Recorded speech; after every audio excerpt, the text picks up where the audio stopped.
Well, I'm joined now by the Israeli Prime Minister spokesman, Mark Regev. Mr. Regev, thanks for being with us tonight. Pleasure. Can you explain to people why on earth Israeli Defence Forces wish to interfere and prevent the Red Cross reaching dead and wounded civilians? We have no such intention.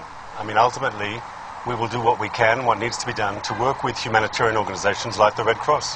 Mr. Regev, for 3 days the Red Cross couldn't get to a situation where there were starving children sitting next to the corpses of their mothers.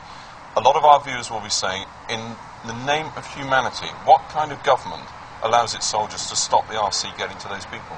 First of all, we have to investigate what happened. We have to make sure lines of communication are open and working, that the telephones are working. We have to make sure. Mr. Regev, I think you know what happened. Your soldiers were there, they were close to this position.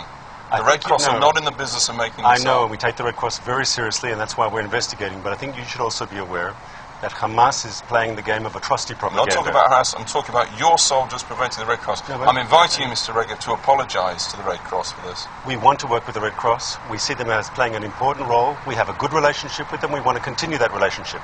There's a difficult combat situation, as you know, in Gaza. In spite of the difficulties, we want to work with the Red Cross and help them do their job. Mr. Regev, the Red Cross had to walk 1 kilometre to reach these people. Your soldiers prevented them getting their ambulances in. Your soldiers forced the Red Cross to get these people out, starving children, on a donkey cart. In the name of humanity, what is Israel doing? I want to be clear here. It's a difficult combat situation. You know that. People are getting killed. Our soldiers are under constant fire. We have to work despite that difficult situation. It's incumbent upon us to work effectively. No, this will not do.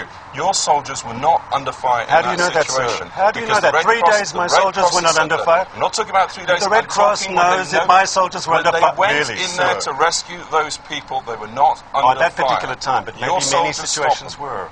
Maybe they were in danger. You don't know this. Your sources here, I'm saying they're good sources, but they're only giving part of the picture.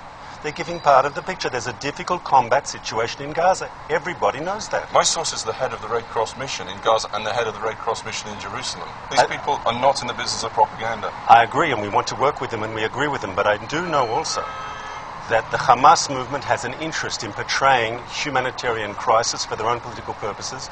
We want to work with the international community, with the Red Cross, as best we can in a difficult situation to alleviate this sort of hardship. The Red Cross is saying that trust has broken down. Israel, almost alone globally, appears not to recognise the neutrality of the Red Cross. On the contrary, we want to work with the Red Cross. I'll say it again. We think they're an important organisation. We want to work with them. We will do what we can to facilitate their important work. And if we've had problems because of the very difficult combat situation, we'll work to solve those problems. Can we expect an official apology, at least for this one incident in the coming days? If we find that we did something wrong, of course we'll be talking apologise, but we have to get all the facts in. That's a promise. Once again, if we did something wrong, we have to find out exactly what happened. Surely you're fully in favour of finding out exactly what happened. I am indeed. Mr. Regev, thanks very much indeed for joining us. My pleasure.